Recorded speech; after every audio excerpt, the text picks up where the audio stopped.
39 years, ending only when the Berlin Wall fell and 2 years later the Soviet Union itself dissolved.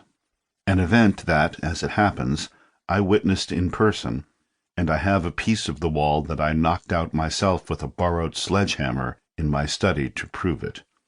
I brought it back to America in my carry-on. "Wer hat ein Stück Berliner Mauer?" asked the woman scanning the bags at Tegel Airport. "Ich," I replied, and everyone in the line cheered. Like many surprise attacks, the landing at Incheon on September 15, 1950, could have gone badly. Coming ashore in the concrete harbor, the Marines had to use wooden ladders to climb over the welded-shut fronts of the LSTs, where they immediately faced withering fire from the entrenched North Korean troops. The casualty rate for Marine infantry officers in such a situation runs between 60 and 75% killed or wounded, owing to the Marine tradition of officers hitting the beach first. You're either a casualty and replaced, or you're the leader. My father's best friend, First Lieutenant Baldomero "Baldy" Lopez, the son of a Spanish immigrant, was captured in a memorable photograph clambering up a seawall from the LST next to my father's. The night before, Baldy had said, "John, I'm going to die tomorrow." He was shot in the arm and the chest as he was hurling a grenade. He smothered the pineapple with his body and was killed instantly, was later awarded the Medal of Honor. A reporter who witnessed the event later wrote, "He died with the courage that makes men great." And that was just the beginning of my father's baptism by fire, which went on to include the battle for Seoul, for the Marines the most harrowing and, to use the current term, traumatic battle of the war, and which he refuses to talk about to this day, even at age 94. Every civilian, even the mama-sons, was a potential enemy combatant, and many was the Marine who died when a peasant woman deployed an AK-47 from beneath her skirts and shot him in the back.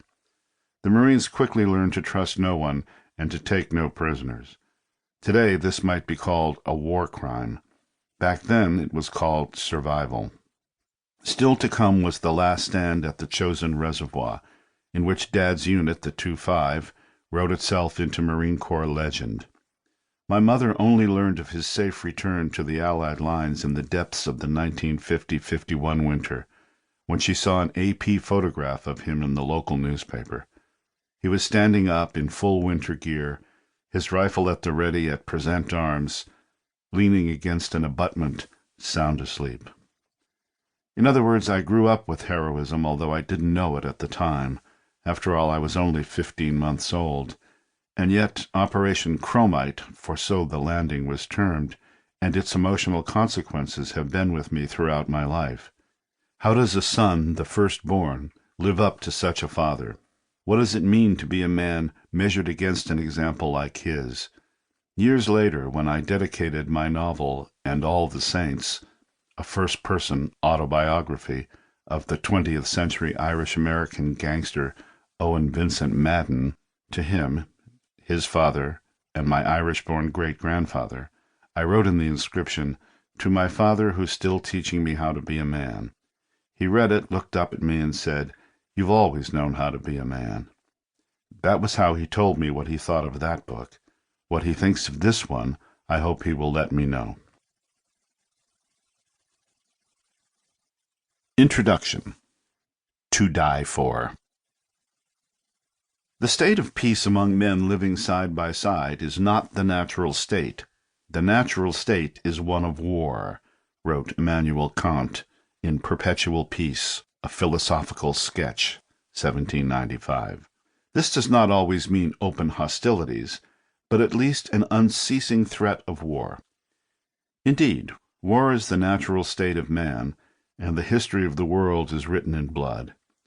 In Leviathan, 1651, the philosopher Thomas Hobbes evoked the biblical Ishmael when he spoke of the war of every man against every man, and a glance at Genesis 16:12 provides the archetype. And he will be a wild man, his hand will be against every man, and every man's hand against him, and he shall dwell in the presence.